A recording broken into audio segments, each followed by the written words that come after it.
On va tout de suite rentrer dans le vif du sujet. Ce qu'on vous propose, c'est dans l'ordre Mariana, Rémi et Robin. Pour commencer, avec à droite de votre écran, deux experts du mycélium, mais qui font des choses différentes avec du mycélium. C'est ça qui est intéressant. Ce mycélium dont vous entendez parler souvent, d'abord comme étant le lien de la vie et une ressource indispensable à la vie, c'est aussi une matière étonnante dont on peut faire un certain nombre de choses. Et vous allez voir avec Mariana une illustration très concrète de ce qu'on peut faire, et puis surtout une pédagogie du détail et une exigence du détail, parce que, comme l'a un peu rappelé Simon à l'instant, vous pouvez avoir des matières très intéressantes et très nobles. Maintenant, si c'est collé avec du pétrosourcé sur des supports qui sont eux-mêmes pétrosourcés, c'est pas forcément passionnant. Donc on démarre, merci beaucoup Mariana, avec Fungus sapiens, c'est rigolo comme nom, pour nous expliquer tout simplement ce que tu fais. Merci beaucoup Mariana. Oui, flèche verte. Donc, merci beaucoup d'être là. Je suis Mariana Dominguez Peñalba. Je suis vraiment contente de voir que la famille de biomimétisme s'agrandit dans cette version XXL. Et merci aux organisateurs, merci Alain pour cette confiance. Et merci à mes collègues aussi. On va partager des points en commun, aussi des leviers comme des difficultés. J'ai juste une question à vous poser avant de commencer. Est-ce que vous savez ce que c'est le mycélium? Parce qu'on parle de mycélium, mais pas toujours on sait ce que c'est. Donc c'est ces petites fibres que vous allez voir sur l'écran, c'est ça qui lie les choses dont on va vous parler. Donc, je vous parle déjà,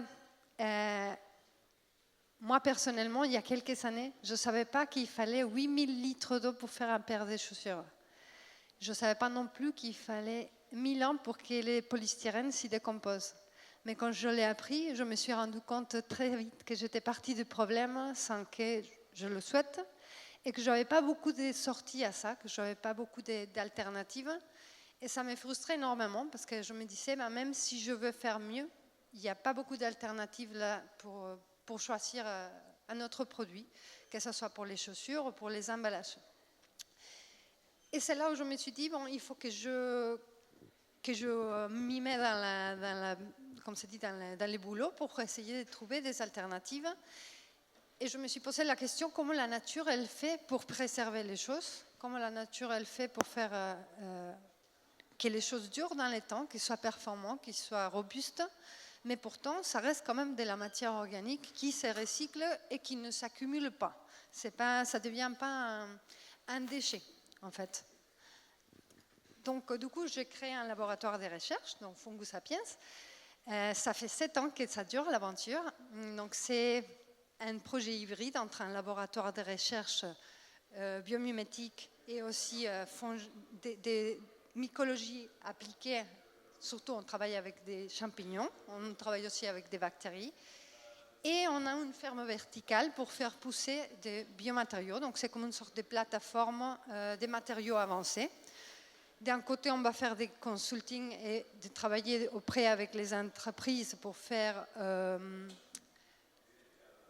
principalement des preuves de concept, des bêta-tests, des prototypes, pour voir si on peut aider et accompagner les entreprises à remplacer des matières ou des produits qui ne sont pas très écologiques, on va dire, et très respectueux de la planète. Et d'un autre côté, on produit des matières pour déjà créer des accessoires pour essayer de fournir une alternative aux clients. On a une bibliothèque de souches de plus de 10 000 individus. Donc, du coup, oui, juste, c'est mon unique prototype, donc prenez soin. C'est ça, je n'ai pas le pied droit, non, que la gauche. Donc, c'est une collection de souches de plus de 10 000 individus. Un petit peu comme Alain parlait tout à l'heure. En fait, chaque individu a son super pouvoir. Donc, c'est vraiment comme une sorte de ressource humaine où on en a plein d'ingénieurs qui, même si ils sont tous ingénieurs, chacun a ses compétences et ses capacités et qui sont là pour nous apporter des solutions. Mais Mariana, pardon, pourquoi autant de souches? C'est-à-dire que tu expérimentes encore ou... En fait, on expérimente encore, bien sûr. C'est pour ça que c'est un laboratoire de recherche. Et ces souches, ça pourrait avoir que des choses pour la cosmétique, comme des choses pour les emballages. Moi, je me suis concentrée sur la partie matériaux parce que c'est plutôt dans mes corps, dans mes compétences. Mais il y a aussi des souches qui peuvent servir à faire des choses pour la pharma, des choses pour la dépollution, pour les colorants. Donc, il y a plein d'applications industrielles et on cherche justement des financements pour pouvoir déployer tout le potentiel de cette grosse bibliothèque. Ok. Pardon, Rémi, peut-être une réaction. Je ne sais pas si vous connaissez pas. On se connaît depuis peu. D'accord. Oui. Vous êtes sur les mêmes souches. Comment? Alors, juste quelques mots. Donc, moi, je suis plutôt sur la partie culture à partir de fibres végétales. Enfin, c'est-à-dire que je mixe du mycélium avec des fibres végétales. Donc moi, mon point d'entrée, c'est d'avoir sélectionné un mycélium et ensuite de jouer en variable sur les fibres végétales et la façon de les cultiver. Donc j'ai certainement, mon mycélium est sans doute dans les 10 000 souches. Pardon de t'avoir coupé, Mariana, mais c'est juste pour comprendre que le point de départ, c'est de choisir la bonne souche, le bon candidat, et selon ce qu'on veut en faire, c'est pas forcément les mêmes, on est d'accord? C'est ça. Absolument. En fait, le fait d'avoir cette bibliothèque de souches, ça nous permet d'avoir des applications différentes, en fait. C'est-à-dire qu'il y a des souches qui vont nous donner des matières plus proches du vinyle, d'autres matières plus proches de la soie, des choses plus duveteuses, des choses plus résistantes. Et c'est là où l'exploration est large et ça prend du temps, parce qu'en plus, chaque matière, elle ne s'étale pas, elle ne se travaille pas par la suite de la même manière. Donc, comme vous pouvez voir, ça c'est un petit slide qui montre nos matériaux. Vous allez pouvoir le voir sur l'îlot matériaux dans la zone D. Nous avons un stand où vous allez pouvoir toucher. Il y a un toucharium. Donc du coup, vous allez pouvoir vous faire plaisir à toucher la matière. Il y en a d'autres que je les expose derrière parce que c'est plus fragile. Donc c'est juste pour que vous le voyez pour vos yeux. Mais comme vous pouvez voir là sur les slides, vous avez des textures différentes, des couleurs, des tonalités différentes. Et c'est là où ça devient passionnant parce que c'est là où on s'est vraiment inspiré de la nature, comment la matière, elle s'est créée. Donc, je ne vais pas rentrer trop dans les détails de pourquoi il faut changer l'utilisation des matières, sortir de cuir, sortir de plastique, parce que je crois que Simone et sa collègue ont aussi parlé de ça. Et Alain aussi, du fait que voilà, il y a des matières qui sont suffisamment robustes, performantes, belles, compostables et propres pour qu'on puisse en piocher de la nature. On n'a pas vraiment besoin d'être là où on est, puisque ça génère des déchets. Par exemple, une bâche, ça prend 3 ans à grandir. Donc, vous pouvez déjà imaginer la quantité de ressources en eau, en aliments, en espace agricole pour pouvoir faire pousser une bâche. Les cuirs des champignons que j'utilise, ça pousse entre 10 à 15 jours, voire 20 maximum, si on a besoin d'une grosse épaisseur ou d'une taille conséquente. Donc, la performance, tu parlais des performances, et il n'y a pas de photo. Au niveau des quantités d'eau, il faut 200 000 litres d'eau pour une peau de vache, on va dire pour 1 mètre carré à peu près, peut-être 150 millilitres d'eau. Pour un alter cuir en champignon, il faut à peu près 40 litres d'eau. Donc vraiment la réduction en eau, il n'y a pas égal. Et puis la quantité aussi des pigments, des produits qu'on va rajouter par la suite, c'est coupé à la moitié. En fait, on utilise moins de pigments. Je vais vous expliquer là, par la suite dans cette slide d'où ça m'est venu à la tête. Moi, quand j'étais petite, mon grand-père il m'a envoyé chercher les fourmis à table pour leur mettre des venins. Moi, je n'étais pas très ravie, donc du coup, je disais que je n'avais pas trouvé les trous. Il faisait quoi? Il me demandait de mettre des venins dans les trous des fourmis à table, parce qu'il bouffait ses arbres.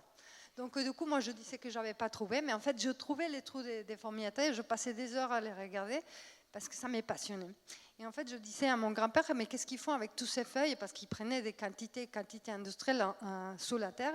Il me disait, en fait, tu ne vois pas, mais il y a des galeries des mètres et des mètres où les fourmis vont faire des trous et ils vont construire des maisons en champignons. Et de cette maison en champignons, ils vont manger. Donc pour moi, c'était Vision Schtroumpf, vous voyez la maison en champignons. Je me suis dit, waouh, c'est incroyable. Mais en fait, ça ressemble plutôt à ce que vous voyez sur les slides. C'est les premiers architectes en mycélium. Je suis désolée, ce n'est pas les Américains, ce n'est pas les grosses concurrentes aux États-Unis. C'est les fourmis qui ont créé les premières structures alvéolées en mycélium des champignons et aussi qui ont réussi à cultiver ces champignons à l'aide des bactéries qui sont dans leur mâchoire, des déchets et les champignons. Donc, je me suis inspirée de ce modèle pour faire les substrats sur lesquels poussent mes matériaux, sans besoin de mettre des produits pour nettoyer les substrats ou de les stériliser.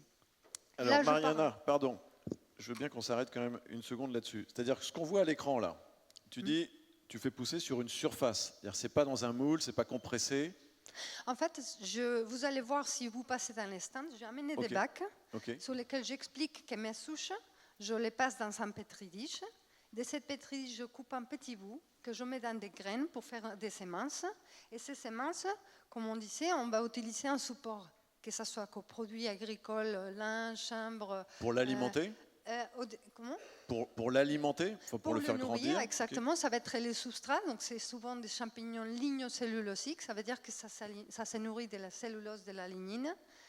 Et les champignons vont métaboliser, vont transformer, vont mâchouiller avec des petites ciseaux chimiques tous ces aliments pour les transformer en une autre chose, une autre matière. Que ça va être souvent les mycéliums, ça peut être aussi la chitine. Il y a des enzymes, des molécules d'intérêt aussi qui peuvent être sécrétées par ces champignons. Là, ce que vous voyez à l'image, c'est pour montrer que grâce à des enzymes, justement des métabolites qui sécrètent les champignons, on peut même réussir à le tanner, le colorer par soi-même. C'est-à-dire que les champignons peuvent produire sa propre couleur ou ils peuvent s'auto-durcir. Un peu comme les peaux des bananes, vous voyez, qui deviennent noirs. Ben, aussi, les exosquelettes des insectes, ils durcissent au contact de l'air lorsqu'ils viennent de naître. Les ailes deviennent rigides. Ben, les champignons, ça nous permet de faire des choses comme ça aussi. C'est-à-dire que dans la nature, il y a plein de solutions qu'on cherche dans la pétrochimie, parce que c'est rapide, c'est facile, c'est extrudable, mais on peut aussi extruder dans la nature. On peut aussi avoir une imprimante 3D dans la nature. C'est l'exemple, c'est la menthe religieuse. Vous voyez, elle construit cette espèce de nid où elle va garder ses œufs, où elle va extruder des protéines et des autres molécules qui vont durcir.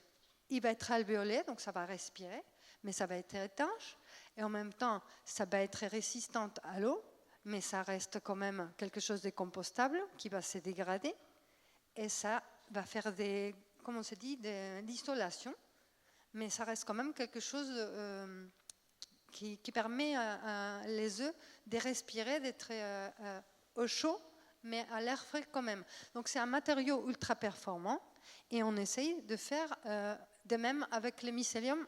On a conçu une imprimante 3D et on va commencer à pouvoir extruder le mycélium avec des composites, donc des microfibres, des déchets lignocellulosiques et même d'autres types de fibres pour faire des matériaux plus performants. Ok, génial. Justement, pour terminer, en termes de développement actuel de Fungus Sapiens, d'application de clients actuels ou potentiels. Ah oui, d'accord, il y a quelques clients. Je voulais juste dire qu'au niveau des compostabilités, comme je disais, la polystyrène, et mon collègue Boura vous en parlait plus, parce que c'est plus ce qu'il fait actuellement. Au niveau des compostabilités, un polystyrène prend 1000 ans. Ici, on parle de 3 à 6 mois. C'est 100% compostable. Et c'est aussi performant que de l'isolant, sauf que ça ne va pas fondre à le feu, ça va être ignifuge. Donc actuellement, pour montrer des choses concrètes, nous on a travaillé pendant 1 an avec Airbus l'année dernière pour mettre au point cette matière que vous voyez et une autre matière qui est déjà colorée pour faire des accoudoirs et des appuis-têtes d'un avion du futur. On a mis au point un matériau sur mesure en fonction de ce qu'il voulait. Il voulait un truc qui ressemble à une matière au niveau des textures, qui ressemble à une autre matière au niveau des couleurs. Donc, j'ai eu de chercher quelque chose qui rentre dans leur cahier des charges. Il y a aussi... Je crois qu'au fond de la photo, on voit une structure en additive printing inspirée des réseaux osseux qui est développée avec Autodesk. Au fond de ta photo. Oui, ça c'est Voilà. les lamelles. C'est une autre innovation bio-inspirée chez Airbus. Oui, en fait, Airbus cherche à travailler beaucoup en bio-inspiration actuellement aussi, pour les ailes des avions et tout ça. Donc, je pense que les industriels, ils font des efforts pour trouver des alternatives. Je vais récupérer le pied gauche ou droit, je ne sais pas, mais c'est très précieux. Merci. Donc, du coup, là, actuellement, je fais des prototypes comme les chaussures que vous avez vues. On n'est pas encore là au niveau compostabilité parce que le fabricant qui a fait ces chaussures a fait la semelle, elle est encore en plastique. Mais on lance un crowdfunding et on espère vendre les chaussures que vous pouvez aller regarder sur notre stand. Ah oui, tu lances un crowdfunding. Je lance un crowdfunding pour vendre ces objets, pour financer la recherche et tout ça. Et on espère que la semelle, elle soit faite comme les espadrilles. Donc l'année prochaine, j'aurai les deux pieds. Ouais, donc on parlait avec Simone qu'il n'y a pas des chaussures qui soient meilleures qu'en cuir. Bah oui, il y a l'alter cuir, donc c'est possible. Bon, top.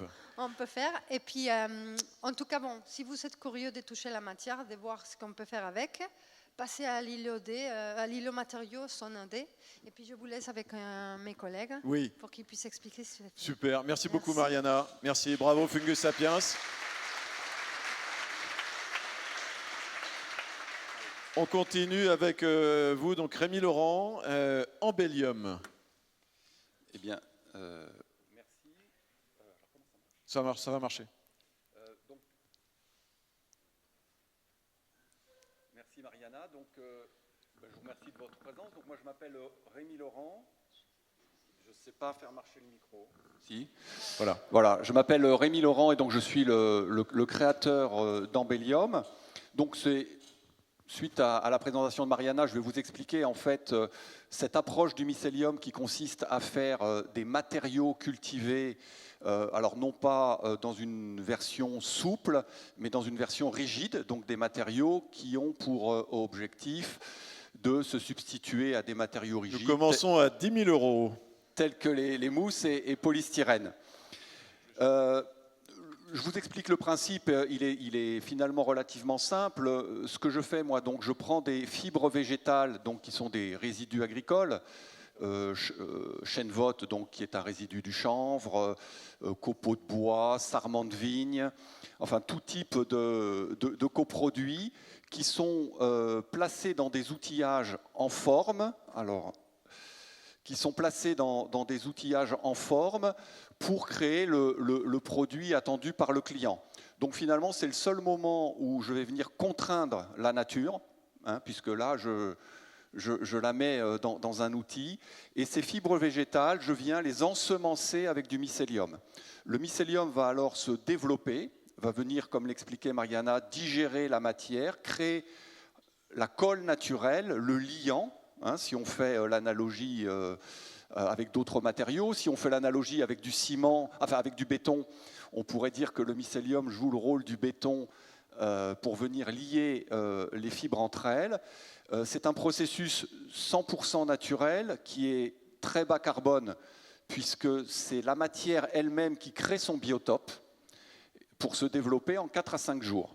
Donc en 4 à 5 jours, la matière se développe, se solidifie, je l'extrais des moules et le seul moment où je vais consommer de l'énergie, c'est au moment de la déshydratation, puisqu'il faut déshydrater les pièces pour qu'elles se solidifient et stopper la croissance du mycélium.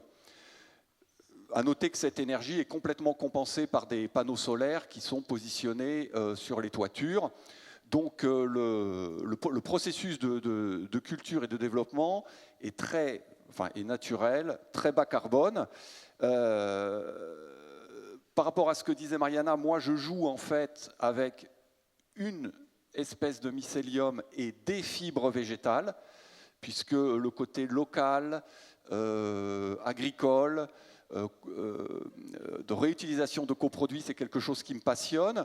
Donc ce que vous avez devant vous eh bien, a été cultivé soit avec du sarment de vigne, du chanvre, du résidu de bois. Vous pourrez venir voir sur le site les matières qui ont une densité, une structure différente. Donc les variations sur la qualité des matériaux à l'arrivée dépendent de la fibre végétale utilisée. Moi, c'est ma façon de procéder. Et en fait, j'ai commencé cette activité en 2019, puisque à l'époque, ce que je cherchais, c'était un matériau 100% naturel. J'insiste sur le 100% parce que là, on y est vraiment. Pour isoler mes ruches, puisque je ne concevais pas de venir isoler des ruches avec du polystyrène, parce qu'on ne peut pas faire du miel dit bio, ce que je fais, et venir mettre du polystyrène dans les ruches, pour moi c'était inconcevable. Donc j'ai cherché cette matière à cette occasion, et j'ai découvert en fait ce processus qui est ni plus ni moins que le processus de digestion des végétaux dans la nature. Hein, si vous vous promenez en forêt, vous donnez un coup de pied dans un tas de feuilles, vous allez voir des petits fils blancs qui sont les mycéliums que vous a présenté Mariana tout à l'heure. Donc je me suis passionné pour cette matière aussi parce que c'est une matière sans intrants, sans produits chimiques, sans risque sanitaire. Hein, et donc à l'époque c'était clé pour mes abeilles, mais ce qui est vrai pour les abeilles est vrai aussi pour les humains. Et donc je me suis passionné pour ce matériau, et c'est à ce moment où j'ai eu envie de créer des produits.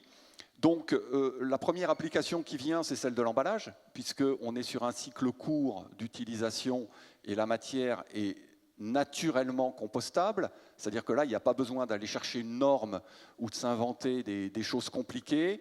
Vous la mettez dans un tas de feuilles et effectivement, en 8 semaines, 9 semaines, si votre compost est très efficace, la matière disparaît et se transforme elle-même en un compost très riche.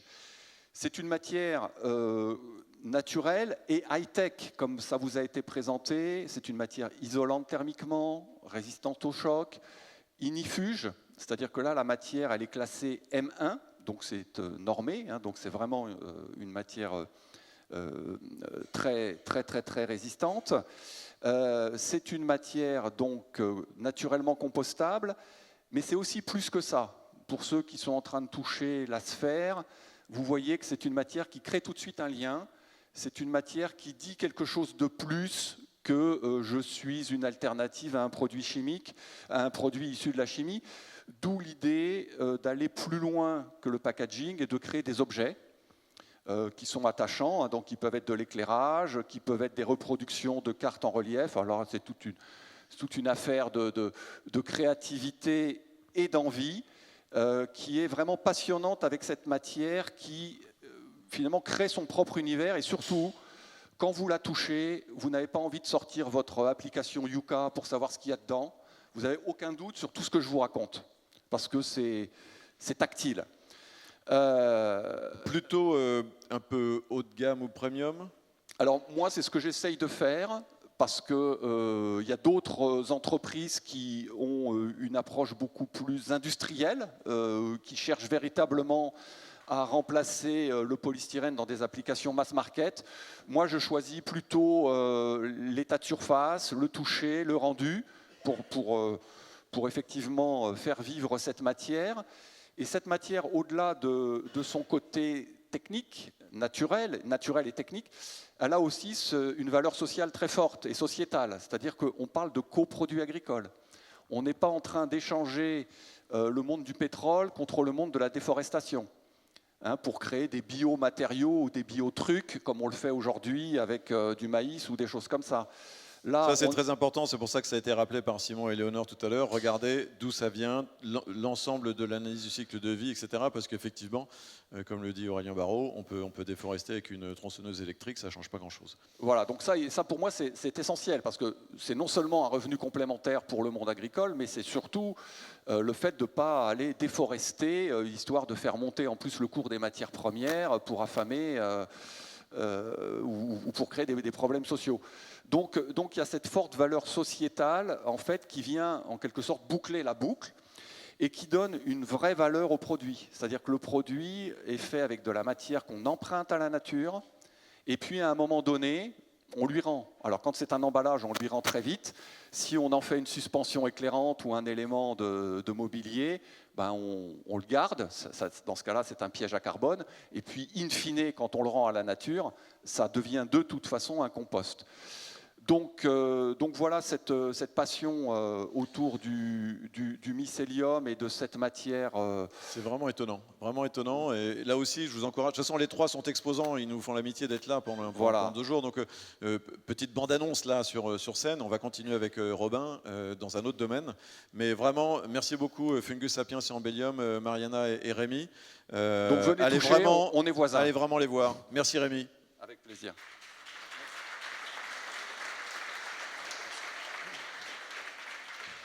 On continue avec toi, Robin. Merci beaucoup. Alors moi, quand j'ai fait la connaissance de Robin et qu'il m'a dit qu'il faisait des choses avec du byssus de moule, ma première réaction, ça a été, mais on en bouffe autant que ça, des moules, pour avoir autant, pour avoir autant de matière à réutiliser?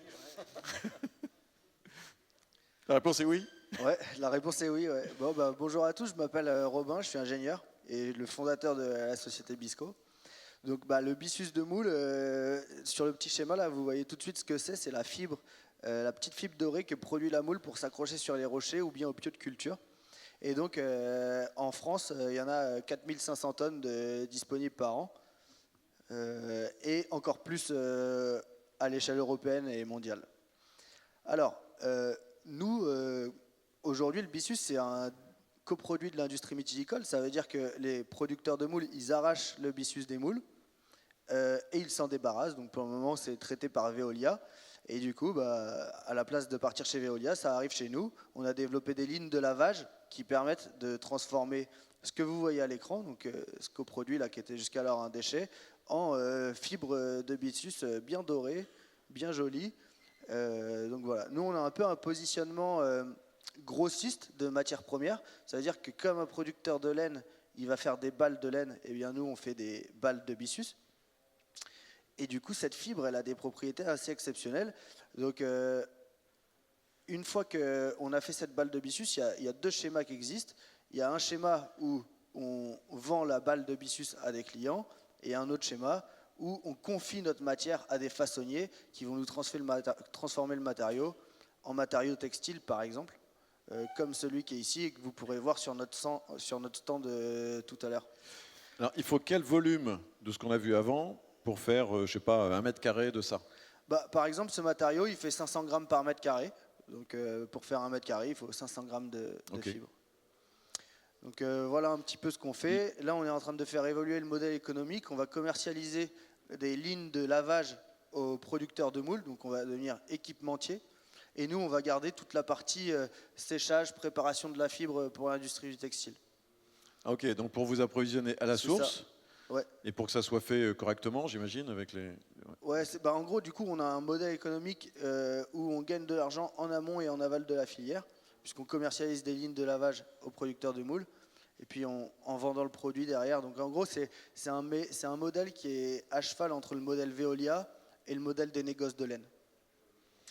Voilà un petit peu pour vous les caractéristiques particulières, tu l'as un peu évoqué, c'est quoi? Le matériau, il est inifuge aussi, un peu comme le mycélium. Donc voilà, nous, c'est un équivalent M1, on est en BS3D0 pour ceux qui connaissent l'Euroclass. Donc c'est inifuge, ok. C'est inifuge, ouais, voilà. C'est inifuge naturellement, donc sans traitement. Inifuge naturellement, ouais, la fibre est inifuge. Et du coup, très bonne isolant-thermique. On arrive aux performances d'un matériau polyuréthane à peu près. Donc très très bon. Donc à épaisseur comparable.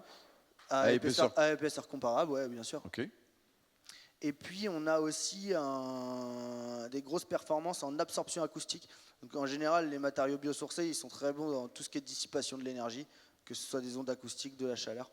Donc voilà, Alors c'est vraiment, surprenant et intéressant. Et moi, ce que j'aimerais bien savoir, c'est comment, au point de départ, on s'est dit tiens, je vais faire des matériaux avec du byssus de moule. Ça franchement, ça m'intrigue. Et c'était quand j'étais encore à l'école, en école d'ingénieur. J'ai travaillé dans une écurie de course au large où j'étais co-skipper sur un bateau de course. Du coup, pour faire le lien avec l'école d'ingé, parce que j'avais le projet de fin d'études à faire, j'ai dressé le bilan carbone du bateau. Je me suis rendu compte que les émissions de CO2, elles étaient maximales sur les matières premières qu'on utilise. Et puis, j'ai commencé à chercher des solutions. J'ai bossé un peu sur la soie d'araignée, puis sur le byssus de moule, comme je suis originaire de la baie du Mont-Saint-Michel. Je connaissais. Bon, bravo. Merci beaucoup, Robin. Merci.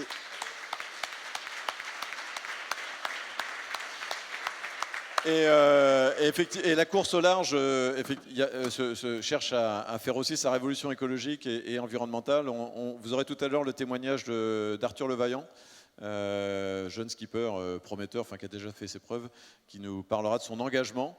On a la chance aussi à BUM Expo d'être en amitié maintenant avec Roland Jourdain, qui lui était sur un bateau à moitié en fibre de lin, à la dernière route du Rhum, parce qu'il nous avait dit la dernière fois, en préparant un BUM Expo, la seule performance qui compte aujourd'hui, et c'est un navigateur sportif de haut niveau qui vous le dit, c'est la performance environnementale. Et vous aurez le témoignage en fin d'après-midi ici, et ils sont exposants, de notre plus grand sportif français, qui travaille avec une équipe d'ingénieurs, universités, grands groupes industriels pour voir comment justement concilier performance environnementale et performance sportive. Ce grand sportif français, 26 fois champion du monde, le sportif français le plus médaillé, il sera là tout à l'heure et il est exposant là-bas, il s'appelle Antoine Albo. Et donc c'est toujours chouette et intéressant de voir que des filières, des réseaux, certains sports de haut niveau s'interrogent et créent des interrogations vertueuses comme celle qu'a eu Robin pour derrière développer en tant qu'entrepreneur des approches alternatives. Merci beaucoup Mariana, Rémi, Robin.